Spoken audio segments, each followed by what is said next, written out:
जय Bhim Comrades. बराच उशीर झालेला आहे. मी माझ्या वेळेमध्ये आटपायचा प्रयत्न करतो. माझा विषय आहे लोकशाही खच्चीकरणाचे जागतिक स्तरावरती चालणारे प्रयत्न. डॉक्टर बाबासाहेब आंबेडकरांच्याच एका विधानानं मी या विवेचनाला सुरुवात करणार आहे. डॉक्टर बाबासाहेब आंबेडकर असं म्हणाले होते. आत्ता आपण यादवजींचं भाषण ऐकलं त्याच्याबद्दल आपल्या लक्षामध्ये आलं असेल की लोकशाही ही वेगवेगळ्या पद्धतीनं आपण मानायला गेलं की एक व्हॅल्यू आपण मानतो, मूल्य, जीवन मूल्याबद्दल आपण बोलतो. आणि हे जीवन मूल्य आणि अर्थकारण याचा जेव्हा संघर्ष उभा राहतो तेव्हा सर्वसाधारणपणे जीवनमूल्य हरतं आणि आर्थिक हितसंबंध जे असतात ते इतके मजबूत असतात की ते विजयी होताना आपल्याला दिसतात. आणि आत्ता लोकशाही हे मूल्य जे आहे त्याच्यामध्ये आणि आर्थिक हितसंबंध जे आहेत त्याच्यामध्ये जो संघर्ष चाललेला आहे त्या संघर्षाच्या परिणामी केवळ भारतातच नव्हे, फक्त भारतात जर लढाई असती तर ती लढाई सोपी होती, त्यांनी सांगितलं त्याप्रमाणे रस्त्यावरती उतरून ती करता आली असती. पण आपण ज्या लढाईबद्दल बोलतो आहोत ती लढाई जागतिक स्तरावरती गेलेली लढाई आहे. आणि ही जर लढाई आपल्याला जिंकायची असेल तर बाबासाहेब आंबेडकर आपल्या त्या विधानातच पुढे असं सांगतात की आपल्याला ती जनचळवळ उभी करावी लागेल. कारण हे जे हल्ला करणारे जे हितसंबंधी आहेत आर्थिक, ते संख्येनं खूप कमी असतात, परंतु ज्यांच्या विरोधामध्ये त्यांची लढाई सुरू होते ती माणसं संख्येनं जरी जास्त असली तरी ती विस्कळीत असतात. त्यामुळे जनसंघटन उभं करून याच्या विरोधामध्ये आपल्याला लढावं लागेल असं त्याने आपल्याला सांगितलेलं आहे.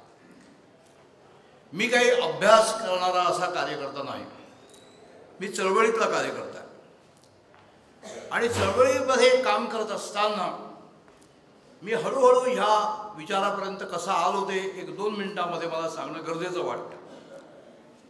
मी ज्या वेळेला शिक्षक चळवळीमध्ये कामाला सुरुवात केली त्यावेळेला आमची एक संघटना होती TDF नावाची, शिक्षक लोकशाही आघाडी अशी ती होती. आणि आम्ही केवळ ट्रेड युनियनचे लोक म्हणून शिक्षकांच्या किंवा कर्मचाऱ्यांच्या आर्थिक प्रश्नांवरती बोलत नव्हतो, तर भारतामध्ये लोकशाही पद्धतीचं शिक्षण कसं यायला पाहिजे त्याबद्दल बोलत होतो. आणि हे बोलत असताना आम्हाला हे जाणवत होतं की आमच्याबरोबर सरकारमध्ये बसणारे सुद्धा लोक आहेत. याचं कारण असं होतं की ते स्वातंत्र्य चळवळीच्या मुशीतून तयार झालेले होते. शिक्षण मंत्री मधुकरराव चौधरी होते, दादाजी चौधरींचा मुलगा होता तो फैजपूर काँग्रेसवाल्यात, सुकटणकरांसारखे अधिकारी होते. मी सगळ्यांची नावं घेत बसत नाही, पण सांगायचं एवढंच की ती ब्युरोक्रेसी असो नाहीतर ते मधुकरराव चौधरींसारखे किंवा दादासाहेब रुपवतेंसारखे राज्यकारणामधले लोक असोत, तेही आमच्याबरोबर उभे होते. हळूहळू चळवळीमध्ये भाग घेत असताना मी पुढे व्हॉलंटरी रिटायरमेंट घेतली 1990च्या सुमाराला. आणि त्याच्यानंतर मला असं जाणवलं की आपला हा आधीचा जो धागा आहे हा धागा सुटला आहे.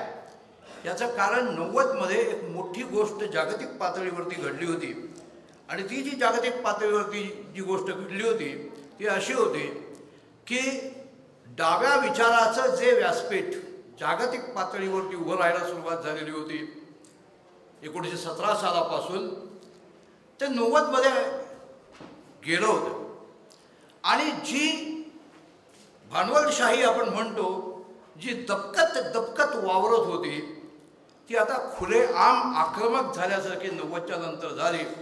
ज्याला आपण निओ लिबरल किंवा नवीन आर्थिक धोरण किंवा ग्लोबलायझेशन त्याला काहीही तुम्ही म्हणा, पण जगामध्ये सगळीकडे या पद्धतीचं काम सुरू होईल असं दिसायला लागलं होतं.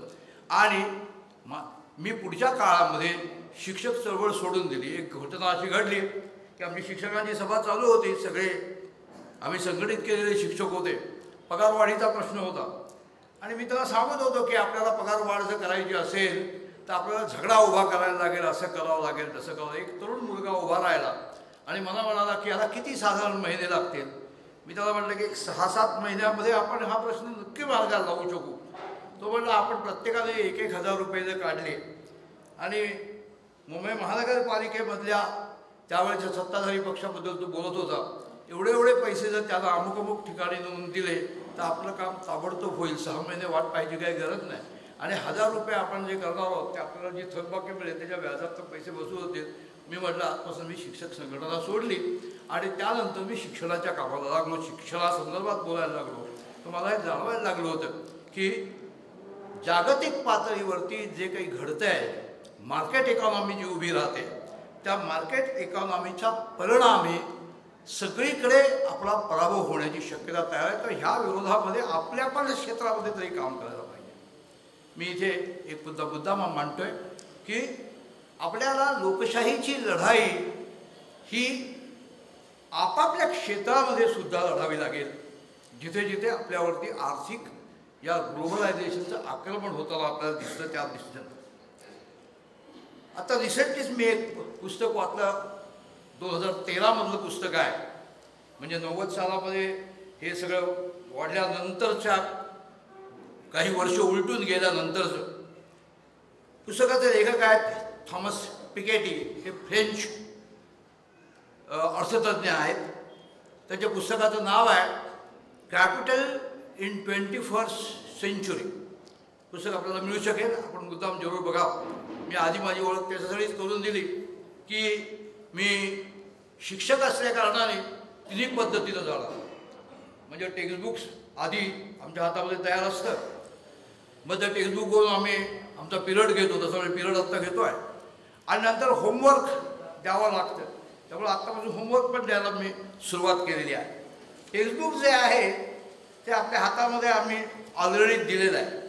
ही जी पुस्तिका आपण कदाचित काउंटरवरनं घेतली असेल, ही मी आणि माझे मित्र उद्या जे बोलणार आहेत भीम रास्कर, या दोघांनी म्हणून आमच्या विषयासाठी ही पुस्तिका आम्ही तयार केली. ही पुस्तिका मला संयोजकांनीच सांगितलं होतं की ह्या पुस्तकाची ओळख तूच करून दे म्हणून. त्याचं कारण असं आहे की आम्हाला जो अर्धा तास दिलेला आहे त्या अर्ध्या तासामध्ये सगळा विषय मांडणं काही शक्य होणार नाही, आणि म्हणून बरीचशी विस्तृत नोट या विषयासंबंधामध्ये मी या पुस्तिकेमध्ये दिलेली आहे. ती त्याच्यामध्ये जे मांडलेलं आहे ते मी फारसं बोलणार नाही. तर थॉमस पिकेटीकडे मी परत जातो. थॉमस पिकेटी असं म्हणतो की एक बेसिक कॉन्ट्रॅडिक्शन, कम्युनिस्ट टर्मिनॉलॉजी ज्याला माहिती आहे त्याला माहिती आहे की आम्ही बेसिक कॉन्ट्रॅडिक्शन, जागतिक पातळीवरती आत्ताची बेसिक कॉन्ट्रॅडिक्शन ही लोकशाहीच्या दृष्टीनं विचारात घेण्यासारखी आहे. अर्थशास्त्रामध्ये आत्ता जे आपण म्हणतो how corporates work, capital in 21st century हे कॉर्पोरेट कॅपिटल जगाच्या पाठीवरती आलेलं आहे. आणि हे जे ताकदवान जी ही मंडळी आहे, ह्यांचा मुळामधला प्रॉफिटसाठी धनसंचय करणं आणि विषमता वाढवणं हाच त्यांचा गुण आहे. आणि लोकशाहीचा मुळामधला पाया हाच समानतेचा आहे. म्हणजे लोकशाहीचा पाया समानतेचा, आणि आपल्यावरती राज्य करणारं जे हे आहे ते ग्लोबल कॅपिटल, ते पूर्णपणे विषमताच तयार करणारं. आणि त्याच्यामुळं ह्या भांडवली अर्थव्यवस्थेला लगाम घातल्याशिवाय आपण काही करू शकत नाही. म्हणजे पुन्हा कॉन्ट्रडिक्शनमध्येच आपण जातो.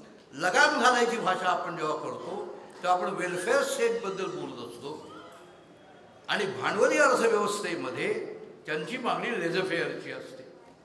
निओलिबरल म्हणजे दुसरं काय, जी जुनी मागणी होती त्यांची की सत्तेवर जे सत्ताधारी आहेत तरी लॉ अँड ऑर्डर फक्त बघावी, बाकी जीवन व्यवहार जो आहे सगळा तो मार्केटवरती सोडावा, तीच मागणी आत्ता आलेली आहे. मधल्या काळामध्ये ते अनिष्टामध्ये जेव्हा आले 30च्या आर्थिक मंदीमध्ये असतील किंवा वेगवेगळ्या वेळेला असेल त्यावेळेला त्यांनी निर्णया ठिकाणी ती भूमिका घेतली की वेलफेअर स्टेट वगैरे, परंतु मूळ मागणी जी आहे की आमच्यावरती बंधनं नकोत, ह्या पूर्ण विरोधामध्ये इकॉनॉमिस्ट बोलतायत. ते म्हणतात की आपल्याला पुन्हा एकदा गव्हर्नमेंट जे आहे, जे सरकार आहे ते हस्तक्षेप करेल या पद्धतीनं आपल्याला जावं लागेल. त्या भांडवली अर्थव्यवस्थेचा जो काही एकंदर टीका आहे जी थॉमस पिकेटी करतात, त्याची सुरुवात आपल्याला कार्ल मार्क्सच्या लिखाणामध्ये भांडवली अर्थव्यवस्था जन्माला येत असताना आपल्याला त्यांनी या संबंधामध्ये सावध केलेलं दिसतं. आपल्याला माहिती आहे की 1848मध्ये कम्युनिस्ट मॅनिफेस्टो त्यांनी लिहिला आणि कम्युनिस्ट मॅनिफेस्टोमध्ये जर आपण नीटपणे तो पाहिला तर आपल्या असं लक्षात येईल की त्यांनी एकच धोक्याची सूचना दिली की हे वाढत गेल्यानंतर मार्केट इकॉनॉमी जेव्हा तयार होईल तेव्हा संपूर्ण जग हे एका मुशीत टाकून ओतावं, त्या पद्धतीनं मार्केट इकॉनॉमीमध्ये ओतलं जाईल आणि कॉस्मोपॉलिटन हे जग तयार होईल. सभ्यता ही एका वेगवेगळ्या पद्धतीची, त्याचं मग एकत्र येणं वगैरे वगैरे त्याचं वर्णन मगाशी यादव साहेबांनी केलं, पण त्यांची जी सभ्यता आहे ती कॉस्मोपॉलिटन सभ्यता आहे आणि सर्व राष्ट्र त्याच्यात कशी ओतली जातील वगैरे असं तो बोलतो.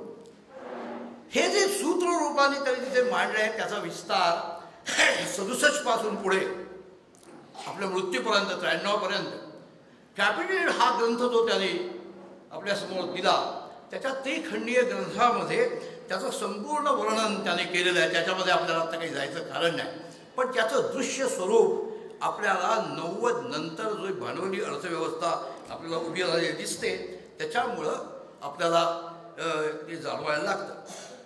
ही जी लोकशाही विरोधामध्ये हे जे काही उभं राहिलेलं आहे त्याचा तुम्ही म्हणाल की हे कोण म्हणतं असं की सगळीकडे लोकशाही अरिष्टामध्ये आहे. ते आपल्याला युनायटेड नेशन्स ऑर्गनायझेशन ही आपल्याला माहिती आहे.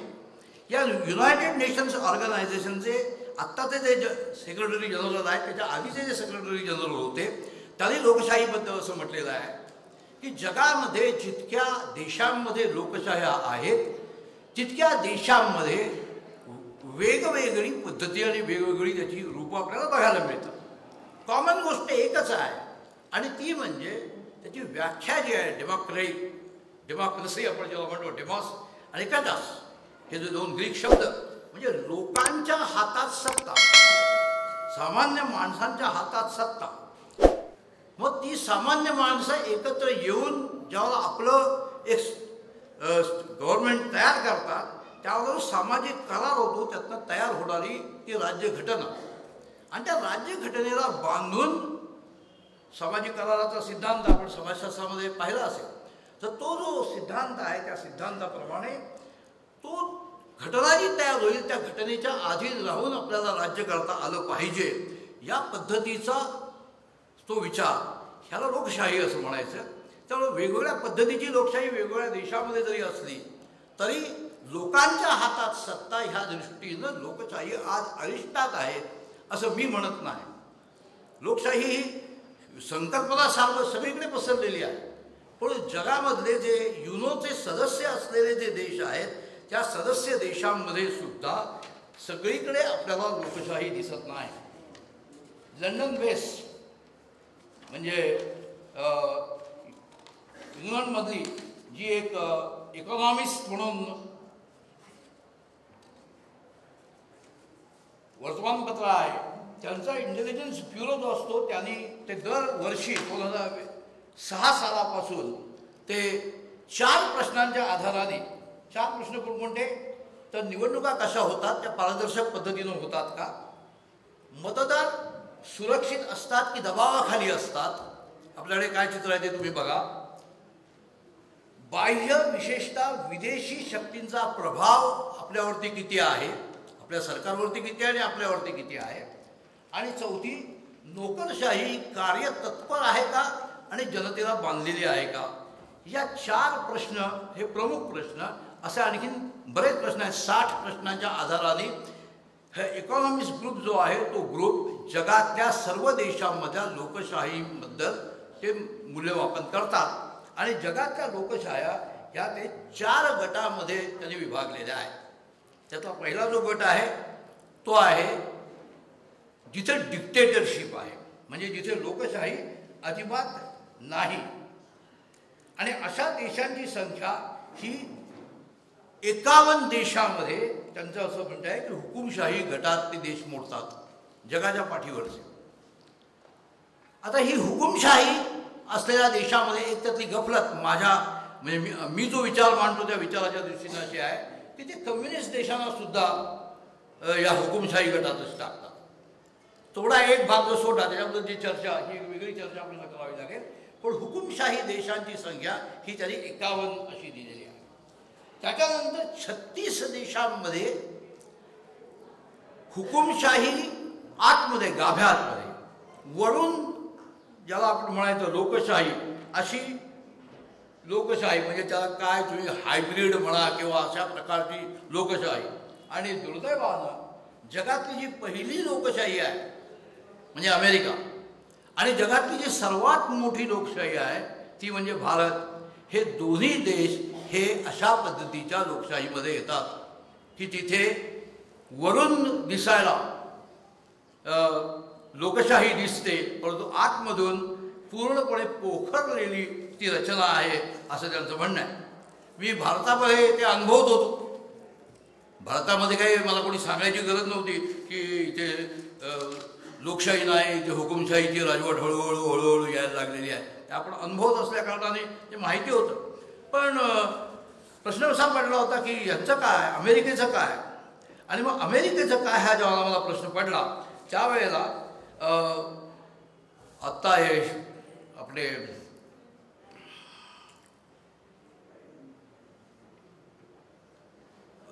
अमेरिकेचे अध्यक्ष कोण आहेत आत्ताचे, हां, त्यांच्यामध्ये बर्नी सँडर्स म्हणून त्याच पक्षाचे त्यांचे जे कॉम्पिटिटर होते त्या बर्नी सँडर्सचं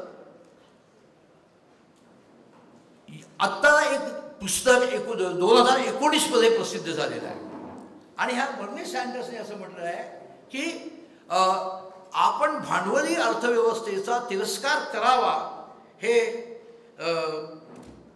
योग्य आहे अशा प्रकारचं त्यांनी मापन त्याच्यामध्ये केलेलं आहे. आणि बर्नी सँडर्सच्या ह्या पुस्तकामध्ये अमेरिकेच्या संदर्भात त्यांनी जे लिखाण केलेलं आहे ते लिखाण आपल्या इथल्या काही लोकशाही मानणाऱ्या पक्षांना लागू होतं. त्याने असं म्हटलं आहे की हा निवडून आला कोण, डेमोक्रॅटचा रिपब्लिकन पक्षाचा ट्रम्प. हा ट्रम्प का निवडून आला ह्याचं त्यांनी विश्लेषण जेव्हा करायला घेतलं तेव्हा त्याने असं म्हटलं की 90 सालापासून म्हणजे अगदी क्लिंटनच्या काळापासून ते ओबामांच्या काळापर्यंत इलेक्शनमध्ये लोकशाही पक्ष जी आश्वासनं देतात ती आश्वासनं प्रत्यक्षात तुम्ही पाळत नाही म्हणून लोक तुमच्यापासून बाजूला जातात. म्हणजे आपोआप लोक तिकडे जात नाहीत. आम्ही आश्वासनं त्यांना देतो इलेक्शनच्या वेळेला. हे जगात त्यांनी सगळीकडे त्यांना बघायला मिळायला लागतं अमेरिकेपासून भारतापर्यंत. आणि त्याचा एक परिणाम म्हणून आपल्याला ही आकडेवारी बघायला मिळते. त्याच्यानंतर तिसरा जो गट आहे त्या तिसऱ्या गटामध्ये सदोष लोकशाही असं त्यांनी त्याला म्हटलेलं आहे. आणि असे सदोष लोकशाही या 48 देशांमध्ये आहे. आणि फक्त छोटे जे देश आहेत त्यांची लोकसंख्या खूप कमी आहे अशा काही देशांमध्येच फक्त खऱ्या अर्थानं लोकशाही आहे असं हे रिपोर्ट सांगतात. हा एक रिपोर्ट नाही आहे, हा युनोसाठी काम करणारी ही एजन्सी आहे. असे बरेच रिपोर्ट आपल्याला बघायला मिळतात. आणि या सगळ्या रिपोर्ट्सवरून आपल्या असं लक्षामध्ये येतं की जगामधली लोकशाही ही क्रायसिसमध्ये आहे. आणि ही लोकशाही क्रायसिसमध्ये असल्या कारणानं कुठल्या गोष्टी घडतात तर लोकशाहीचे एकूण 5 आधारस्तंभ मी मानतो. समाजशास्त्रामध्ये ते 4 आधारस्तंभ दिलेले आहेत. बाहेर एक हे लावलेलं आहे का पोस्टर, त्या पोस्टरवरती ते 4 आधारस्तंभ आणि मोदी हातामध्ये काहीतरी हातोडा घेऊन त्यातली मीडिया जो आहे तो आधारस्तंभ पाडतोय असं तिथे दिलेलं आहे. ते 4 आधारस्तंभ आहेत. एक संसद, त्याच्यानंतर संसदेमध्ये कायदा मंजूर झाल्यानंतर त्या कायद्याची अंमलबजावणी करणारी अंमलबजावणी यंत्रणा हा दुसरा आधारस्तंभ. तिसरा आधारस्तंभ न्यायव्यवस्था आणि चौथा आधारस्तंभ म्हणजे माध्यमं. ह्या 4ही आधारस्तंभांवरती हल्ला होतो. मी 5वा आधारस्तंभ जो मानतो तो जनचळवळी. या जनचळवळीबद्दल मला थोडंसं विस्ताराने बोलावं लागेल. याचं कारण हे जे आधारस्तंभ सांगितले मी आपल्याला आत्ता की संसद म्हणजे कायदे बनतात तिथे, तर ते राजेशाहीच्या काळात पण तो आधारस्तंभ होता. फक्त संसद कायदे बनवत नव्हते, तर राजा आणि राजाचे जे निकटवर्तीय कोणी असतील ते कायदे बनवत होते. न्यायालय त्या काळातही होती, अंमलबजावणी यंत्रणा त्या काळातही होती, प्रसार करण्यासाठी जी काही माध्यमं होती त्या काळाप्रमाणे प्रसार माध्यमही त्यांची चालू होती. त्याच्यामुळं हे 4 आधारस्तंभ सर्वच राजकीय याचे असतात. पण माझ्या दृष्टीने महत्त्वाचा आधारस्तंभ आहे तो जनचळवळींचा. याचं कारण जनचळवळीची जी ताकद आहे ती अशी आहे की जी त्यावेळीची राजकीय परिस्थिती आहे, त्यावेळीची सामाजिक परिस्थिती आहे, ती जर अन्यायकारक वाटायला लागली तर जनचळवळी ती परिस्थिती बदलून जगाला पुढे नेण्याचं काम जनचळवळी करतात.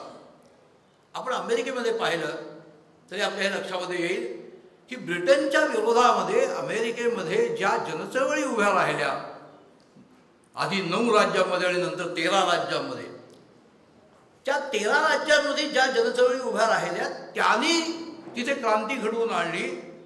अमेरिकन वॉर झालं आणि त्या वॉरमधून पहिली लोकशाही जन्माला घातली त्याने. तर लोकशाही जन्माला घालण्याचंच काम जनचळवळी करतात. आणि त्याच्यामुळे जनचळवळीला खूप महत्त्व आहे. आपल्या भारतामध्ये सुद्धा ब्रिटिशांच्या विरोधामध्ये अगदी प्लासीच्या लढाईनंतर बंगालमध्ये जी संन्यासांचं बंड आपण उभं राहिलेलं दिसतं, जे संन्यासांचंही बंड होतं आणि फकीरांचंही बंड होतं. संन्यासी आणि फकीर एकत्र बसून ते ब्रिटिशांच्या आलेल्या कायद्याबद्दल ते लढत होते. त्याला एक लिमिटेड, त्याला अतिशय असं ते हे होतं की त्यांची जी जमीनदारांकडनं त्यांना मिळणारी जी मदत आहे ती मदत नाहीशी झाली. त्याच्याविरुद्ध त्यांनी केलं तो उठाव होता. आणि ते आपल्याला प्लासीच्या लढाईपासून अगदी पगला संन्याशांचं बंड जे 1800च्या पहिल्या दशकामध्ये झालं तिथपर्यंत जवळजवळ 30-35 वर्षाचा तो कालखंड आहे. इथपासून सुरू झालेल्या ह्या स्वातंत्र्याच्या संदर्भामधल्या लढायांमधून हळूहळू जनचळवळींनी आपल्याला एकत्र आणून, मग हे त्यांनी वर्णन केलं त्याप्रमाणे भारतीय राज्यघटनेपर्यंत आपण आलो. तो जनचळवळी ह्या वेगळ्या, तो एक मोठा आधारस्तंभ आहे, तो व्यवस्था जन्माला घालू शकतो. आणि आधी ते सांगितलेले 4 आधारस्तंभ, ह्या आधारस्तंभांबद्दल मी जेव्हा विचार करायला लागलो तेव्हा माझ्या हातामध्ये एक अतिशय छान पुस्तक पडलं. आणि त्या पुस्तकाचं नाव होतं की how corporate rule the world. हे पुस्तक तुम्ही जरूर वाचा, how corporate rule the world. या कॉर्पोरेट भांडवलशाहीनं जगाला गिळायला सुरुवात केल्यानंतर आलेलं पुस्तक आहे. त्या पुस्तकाचे 2 चॅप्टर जरी आपण वाचले तरी आपल्याला लक्षात येईल की काय घडतंय ते. त्याला एक चॅप्टर आहे डेमोक्रेसी ऑन हायर, म्हणजे डेमोक्रेसी भाड्याने कशी घ्यायची. आणि दुसरा चॅप्टर आहे डेमोक्रेसी टू सेल, म्हणजे डेमोक्रेसी विकाऊ कशी बनवायची. आधी भाड्याने कशी घ्यायची आणि भाड्याने घेता घेता ती विकत कशी घ्यायची, असं सगळं कॉर्पोरेट ते हे आहे, त्याचं त्यांनी लॉजिक त्याच्यामध्ये सगळं मांडलेलं आहे. त्यावेळची आकडेवारी असं सांगते की जे काही भांडवली अर्थव्यवस्थेमध्ये जे आहे, जे काही मार्केटमध्ये जे घडतंय ते योग्य आहे, ते बरोबर आहे असं सांगण्यासाठी जी माणसं ते अपॉइंट करतात, ती माणसं तुमची फिलॉसॉफी बनवतात. तुम्ही काय विचार करायचा, माणसं विचार करत असतील तर लोकशाहीमध्ये आणणं खूप सोपं आहे. पण माणसाला काय विचार करायचा ते जर शिकवलं जात असेल तुम्हाला आता वर्तमानपत्र वगैरे तुम्ही जर सगळी बघितली तर तुमच्या लक्षात येईल की लोकांच्या बातम्या तिथे येतच नाहीत. आणि त्यांनी आकडेवारी अशी काढली की वर्तमानपत्र किंवा या गोष्टीमध्ये काम करणाऱ्या लोकांपेक्षा लोकांना हायर करून लोकांची मतं बनवणाऱ्यांची संख्या जास्त आहे. म्हणजे आपल्याला साधं त्याचं उदाहरण म्हणजे कोणते, आपण आता सध्या कुठलाही एखादा विचार नवीन मांडला की फोनवरती ते कसला ग्रुप म्हणतात तो ते काय स्टोलर काय त्याला असं काय ते ते जे आहेत ते पैसे देऊन माणसं तुम्हाला हिरू शकतात. आणि अशा रीतीने हायर करणं या पद्धतीनं ते सुरुवातीच्या काळामध्ये केलं. याच्यामध्ये जपान प्रामुख्यानं पुढे होता, अमेरिका त्याच्यामध्ये पुढे होती. आणि जगाच्या पाठीवरती लोकशाही ही विचारच कसा पुसला जाईल लोकांच्या मनामधून त्याचे पद्धतशीर प्रयत्न त्यांनी सुरू केले.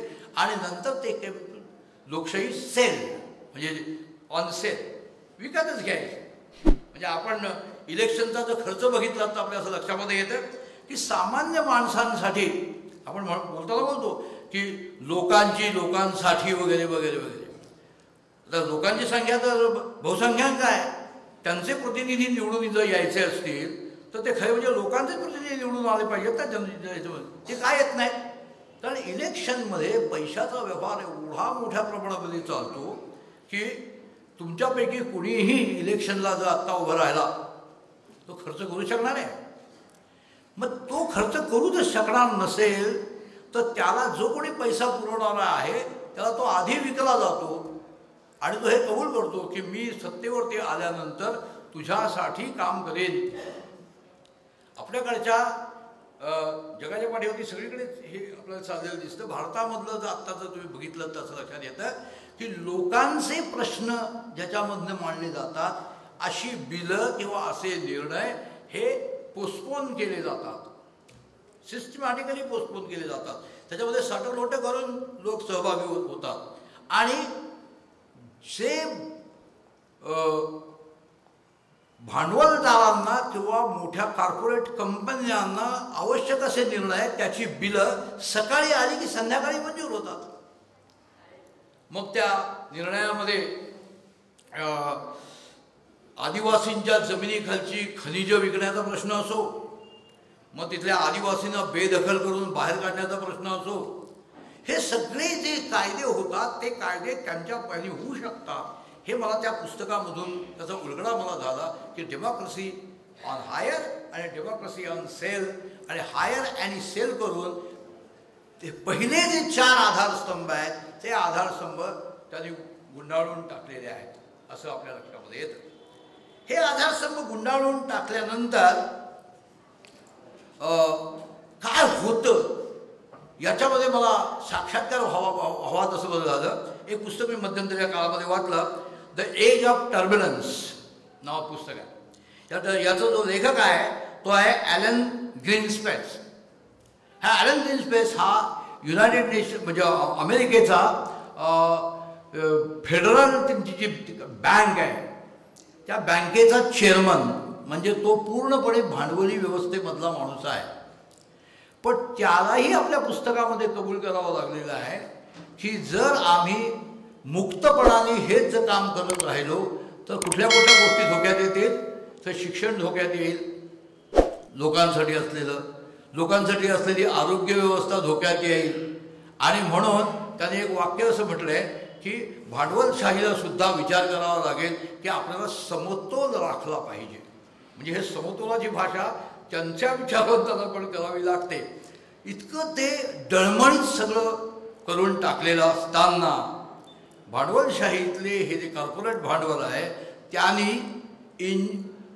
जनचळवळींचं काय केलं ते आपल्या दृष्टीने खूप महत्त्वाचं आहे. आणि त्याच्यासाठी मी एका पुस्तकाचं नाव आपल्याला मुद्दाम सांगतो की त्याचं नाव आहे आनंद काय तुमचं गोवर्धन दास किंवा असं काहीतरी ते नाव आहे का आनंद गिरीधर दास नाव भारतीय आहे पण तो आहे अमेरिकेमधला भारतीय जो बरेच वर्ष तिकडेच राहिलेला आणि न्यूयॉर्कमधला तो मोठा कॉलमिस्ट आहे वर्तमानपत्रामधला. त्याचं पुस्तक आहे की विनर्स टेक ऑल या नावाचं पुस्तक आहे. आणि विनर्स टेक ऑल ह्या पुस्तकामध्ये त्यांनी अमेरिकेमधल्या जनचळवळींचा भरपूर उदाहरणं देऊन त्यांनी मांडणी केलेली आहे की जनचळवळींच्या संदर्भामध्ये भांडवलशाहीनं एक वेगळं पाऊल उचललं. कोणतं पाऊल उचललं? ते त्याचे पार्टनर बनले. म्हणजे आम्ही जनचळवळींना मदत करतो. तुम्ही 90च्या सालानंतर जर बघितलं भारतामध्ये तर तुम्हाला असं लक्षात येतं की कॉर्पोरेट रिस्पॉन्सिबिलिटी प्रचंड वाढलेली आहे.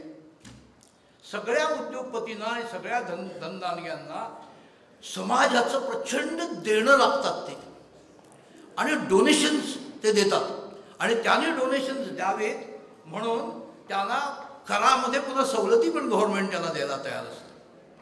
अगदी साधी मी उदाहरण आपल्याला सांगतो म्हणजे आपल्या लक्षामध्ये येईल.